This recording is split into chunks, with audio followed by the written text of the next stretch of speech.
Well, it's about time we had some good news. Let's begin.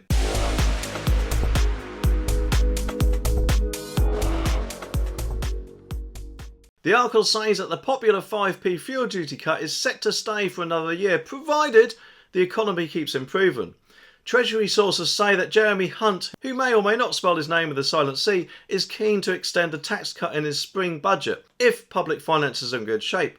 The Chancellor is also under pressure from motorists and Labour to keep fuel duty frozen, but unfortunately no final decisions have yet been made, with Treasury officials keeping a close eye on inflation before solidifying spring budget policies. In good news though for hard-up Brits, the UK's rate of inflation fell again in December, but still sits at an eye-watering rate of 10.5%, causing a major squeeze on household finances. The highly anticipated first budget of 2023 is set to be revealed on March the 15th. Yesterday though, Rishi Sunak crushed any dreams of any major tax cuts going ahead in a swipe at some of his own MPs. He declared only idiots thinking income tax will be slashed this year, which I guess could also include the public. And if that is the case, it's kind of nice to see what he thinks of some of his potential voters, isn't it? Whilst of course not forgetting that none of the public or even the party members actually even voted him into number 10 in the first place. Anyway, so we're supposed to sit around twiddling our thumbs and hoping for the best, are we? Maybe, we'll keep the 5p fuel cut if the economy is doing well, or maybe we won't. It just seems that we're being taxed through the nose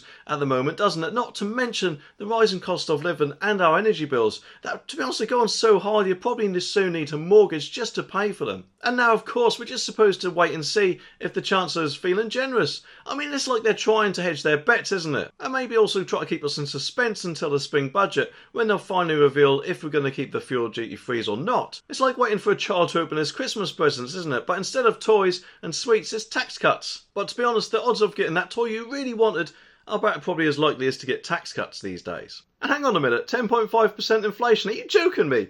I went to Tesco's the other day and I swear supermarkets are just laughing at us all with the amount of price rises they're doing. Nowadays, of course, it's like trying to make a household budget with a leaky bucket, isn't it? You're just pouring money in, but you just never seem to have enough. The PM insisted that he just wished he could axe tax straight away, but he had to fix the bad economy first. He told voters in Lancashire, "That is what I want to deliver. I wish I could do that tomorrow, quite frankly, but the reason we can't is because all of the reasons you are not idiots. You know what has happened. We have had a massive pandemic for 2 years.